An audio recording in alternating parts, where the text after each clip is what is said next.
everyone, this is the Lovin Show, and today we are joined by Caroline Labouchere, a grey ambassador, a model, a speaker, a runner. Welcome to the show. Thank you very much for inviting me. Not at all. I'm very interested to kind of dig in a little bit to get to know you a little bit more, because I know you're a model. You've been featured in Vogue, Tatler and Harper's, but that hasn't always been your career path. So how did you begin modeling? No, I have never had a career path really. Mother, wife, female, basically, that's what it was. And then the modeling thing came totally by chance and hit me like, it just completely turned me around at the age of 53. Yeah. So totally excited about life, more excited about life now than I have been before. That's amazing to hear. You say you came completely by chance, but I know that you have 150,000 followers on Instagram. And like I said, you've been featured in British Vogue, like it's huge. How does that spin? How does that whirlwind happen? When I got this job, they said, how much do you want to be paid? And I honestly said to them, I would pay you to be in British Vogue. Yeah. I did get a very small amount of money. I had no idea what to ask because I didn't have an agent, and I never expected in my world. I was a school receptionist in Dubai, and I never expected to be offered a job to model. I had never felt beautiful. I had never felt, not the models had to be beautiful, but I'd never felt worthy that anyone would be interested in inviting me to do something that I had never done before. Presumably that whole shoot could have been a complete fail, but it wasn't. It was the best day ever, and I rocked it and enjoyed every moment. And from there, was British Vogue the first campaign and then it spun? Yeah. Or wow. That was the 8 times in 1 year. First time ever to have a modeling job. And then because it sort of flicked a switch in me and made me realize that I could create a different person in my 50s, and that I was more able to do anything in my 50s than I was before, because my children were grown up and had moved on. My husband obviously is independent. We're very strongly together, but he exercises for a zillion hours at a time, and I no longer sit at home wondering when he's going to get home, because I also have my own exciting things going on, and I'm busy myself doing my own things. Interesting. So you mentioned there, you're, let's say, an ambassador. I want to talk about social media influencers, models, or whatever you want to name it. Maybe that's not the word, as you're a model, but for me, I think I follow kind of quite a range of people across a number of different industries. But let's say, for example, I noticed when I was kind of researching you, there aren't a huge number of female ladies in their 40s, 50s, 60s representing. Why do you think that is?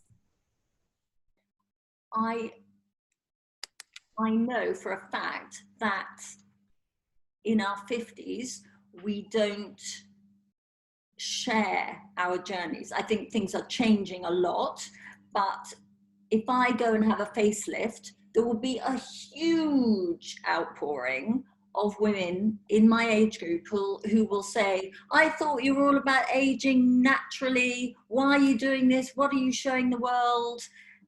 Huge negativity. I will have a facelift at some stage, I'm telling you now. But, and there is a tribe for that, but if you go and have a facelift, you won't be getting a hard time. It's a completely different ball game when you reach later life, because the majority of people think you should be natural. So we don't share our journeys. And I think that's why there aren't many of us out there. We sit quietly and listen and see what everyone else is doing and then judge them. So then when you started on your journey of sharing a bit more, because I know you share a lot on your Instagram, do you get negativity? And if so, are you just like, I'm just going to do whatever I want. This is a path I want to follow for now? It affects me. I don't get a lot of negativity because I put out there that I have a tribe and I love the tribe that I'm in. And if you are part of that tribe, then that's great. If you're not, follow your own path, follow the people who interest you. Don't follow the people who are not doing what you approve of. 100%. I want to talk about how your career grew.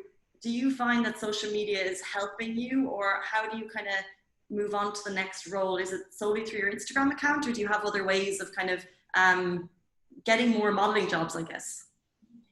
I think it's essential, the social media, in being seen by people who, if I just modeled, I wouldn't be seen by people, especially here, because I also feel like I'm in a no man's land, because I'm not old enough to, or I'm old enough to be a granny, but I'm not a granny, and I don't look like the little old woman who I have portrayed in modeling jobs, and I'm too old to be the mummy, although I'm a mummy. So I'm kind of in that no man's land. So I figure by the time I'm 65, I'll be getting more work, but I have to keep being seen to be on a radar. Yeah. Does that make sense? Yeah, you're saying you're not exactly in a certain bucket, so you're kind of in a no man's land. But as well as that, do you face any other challenges in your role right now? I think there are always challenges. My challenge at the moment is getting the word out about menopause. So that is my thing, about being the best version of yourself at any age, and that you can be your best in your 50s or 60s, better than your 30s or 40s. So it's a challenge working out which way to get that across. So I dabble in YouTube. I'm not a YouTuber. Well, I am, because I have a channel, but it's really hard when it's just you.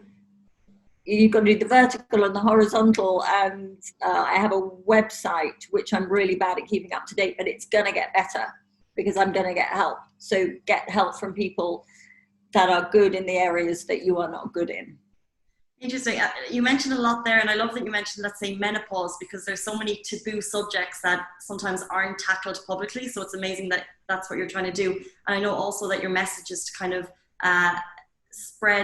bring out the best version of people. And I saw something, it said that you actually meet people who are maybe struggling and you try and help them do that. How does that process work? And is it just for ladies in a certain age bracket, or is it anyone who needs a little help to find the best version of themselves? I'm thinking I probably shouldn't be meeting men in the same age bracket, because I don't think my husband would be very happy about that. I'd have to take him along to chaperone me. The majority of my followers are 25 to 35, interestingly. Yeah. As far as menopause goes, you and most women, I assume, think menopause 50 plus. But in fact, you should be thinking about it in your 30s, because it may happen around 40, 41. So you need to know what to do when you get one of those 30 symptoms. So don't wait until your 50s when you're getting the hot flushes, because that's one of the last symptoms. Be on it, be tracking your periods, just seeing for any changes that are happening. Brain fog's a big one, and I still have that. But just keep an eye on yourself, even in your 30s, and be aware and talk about it. This is it. Like, I think it's something that's not talked about, and I'm certainly in that age bracket where I should be being aware, and I'm not, because I just don't see it spoken about online, and then it's not on my radar. And if I don't have those conversations with my mom or with my friends, I guess I'm not having those conversations. So it's great that you as a voice are doing that, I think. Yes. Do you know if your mum's on HRT? My mum is, well, she's 72 now. Okay. And she could Please still be on a HRT. Really, I think it was years ago that she went through menopause, and I think she was on that years ago. You keep taking it. If you're happy to, you keep taking it right the way through to your 70s, because it will stop you getting dementia and osteoporosis, heart disease. Actually does have osteoporosis, and she does too, and she didn't ever take HRT. So you could, all of those things could happen if you don't choose to take, and everybody has their own journey, but it is safe these days, and we do a talk every Sunday about menopause live. So if you have any questions. Amazing. Well, it also has inspired me to actually speak to my mum about this, which is probably useful. Where can people watch that live? It's on my IGTV. Nice. I do love an Instagram live chat. Quickly, we have to talk about your hair because it's absolutely beautiful. I want to talk, did you kind of make a conscious decision to embrace the grey? Is it grey genetics, or just tell us about it? Yes, my mum has completely white hair. She started going grey in her 20s. I probably started going grey in my 20s, but more noticeably in my 30s. Fought it, dyed it, tried going grey, and women again, just, they tell you not to do it. Your friends will tell you not to do it. And it wasn't until here, so I arrived actually in Dubai 10.5 years ago, grey, and those women were not even my friends yet, but the power of being told, don't go grey, it makes you look so old, don't do it, don't do it. So I immediately dyed my hair on arrival here. You immediately dyed it to change it from grey? Yes, I did. Yeah, I did 10.5 years ago. So I think I went ash blonde and kept that going until I just thought, well, I only ever knew grey at home. Mum was grey, which I think it helps if you have an elegant, and many of her friends in England, so many people are grey and very elegant. So I kind of made the decision to join the club and to stop sitting in the beauty parlour for hours on end. And you know, when you start going grey, it has to be done every 3 weeks. The sun shines in through the sunroof of the car, and you get this shiny silver. Yeah, and it's expensive to maintain as well. I'm maintaining blonde, and it's not very well, obviously, but I'm doing my best. But it's not even friends. I think it's social media, advertising constantly tells us. And my mum continues to dye her hair blonde, and I'm continuously telling her to embrace the grey. I need to show her photos on your website, on your Instagram, because guys, if you're watching right now, please just check her out. They're absolutely stunning. They're unique and incredible. And I think more photos like that in the limelight would probably encourage people to kind of ditch the shampoo. Gorgeous grey women out there, especially on Instagram, Pinterest. Really stunning. We just need to see it more on billboards. Wouldn't that be nice? Yes, please. Anyone's watching. Before we jump into our Team Tiny Dubai quiz, I just want to ask you, of course, we're living in a pandemic. Our lives have shifted dramatically over the last couple of months. How has COVID-19 affected you, and what are your future plans, and has it affected your future plans? What's in the pipeline? Initially, when it happened, I followed my husband's lead, and I was very excited. Challenges ahead, we can do this. Love spending time with my husband. Luckily, we've been married 29 years this month. So that part of it was great. And then I had a shift where I was thinking, hang on a minute, I don't like this. I can't walk the dogs. I can't run. And I don't like exercising inside. And this steady decline happened. So luckily, I called a doctor at King's College Hospital, and we had a Zoom chat, and the happy pills arrived on my doorstep, and managed to get out of that and back on track. Things have changed a great deal. As you know, there are no events, there are no, not a lot of modeling campaigns, and they're all very different because everybody's masked up. But the future is still exciting. Things will change, and the future has to be exciting. Otherwise, we're not going to sit around and just believe it's all negative. It's going to get better. It has to get better. And there are so many opportunities. You have to find the opportunities and maybe diversify a little bit. So it's a challenge. The challenge, but it's going to get better. And it's great to hear. I think a lot of us kind of went through a difficult time, and it's great to hear that you pulled out of your difficult time and you're excited about the future. Yeah, I'll tell you one thing I did learn, and that is that I need people in my life. That was sort of a light bulb moment for me. I didn't ever know that I was so buoyed up by being with people, touching, and eye-to-eye contact.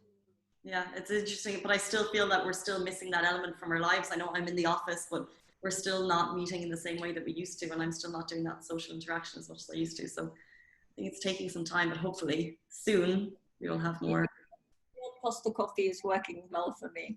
Excuse me? The odd Costa coffee is working well for me. Do you mean the interaction with people when you're buying, or just to keep you energetic? Oh, well, yeah, the guys at Costa who know my name and know my order, I love that. But yeah, just sitting with a friend and just, it's just lovely. It's a good feeling. And you really maybe appreciate it more now than we used to. Totally. Yeah. Amazing. Well, thank you so much. Before we go, Caroline, we're going to jump into the teeny tiny Dubai quiz, where we ask you 10 seconds. Are you excited? I can tell there's apprehension or excitement. I'm so excited. Okay, so it's 10 questions about Dubai. I'm going to open up my clock now so I can do a timer. See how prepared we are here. 10 questions about Dubai. Answer them as fast as you can, and good luck. You ready? Yes. Okay. Which mall would you find Ski Dubai? All of the Emirates. Which British comedian is coming to Dubai this week?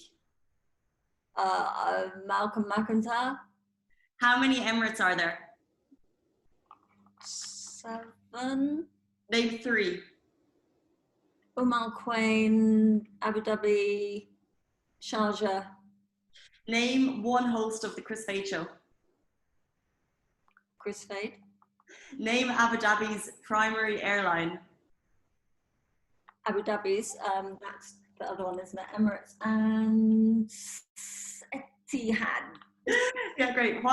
Where is Dubai Opera located? It is on that road that goes around near Dubai Mall. Name UAE's largest emirate. Dubai. And name Dubai's largest indoor venue, which opened in City Walk in 2019.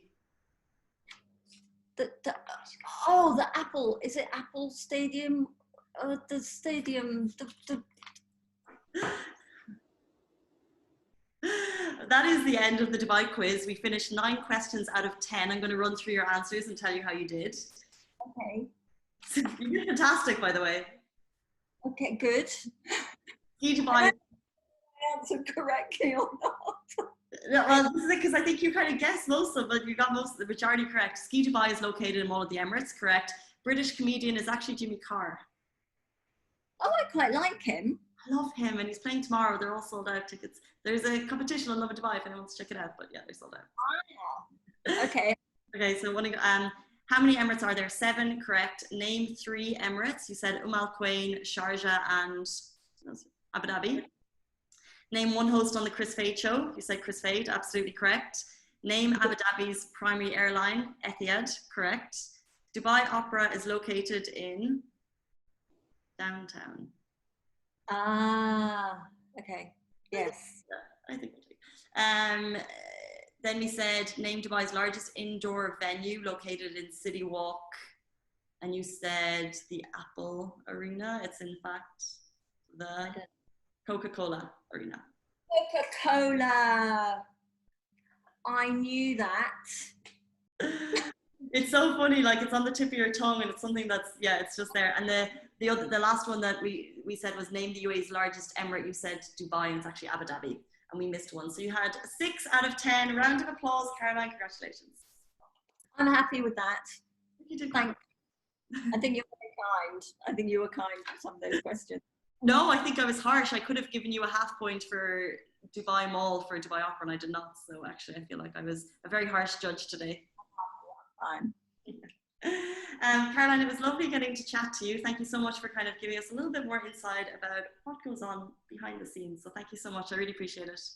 Thank you very much. Have a great day. You too. Guys, that is the Lovin Show. We are back every single Tuesday live on Facebook. Have a great day and wash your hands. Stay safe. Bye.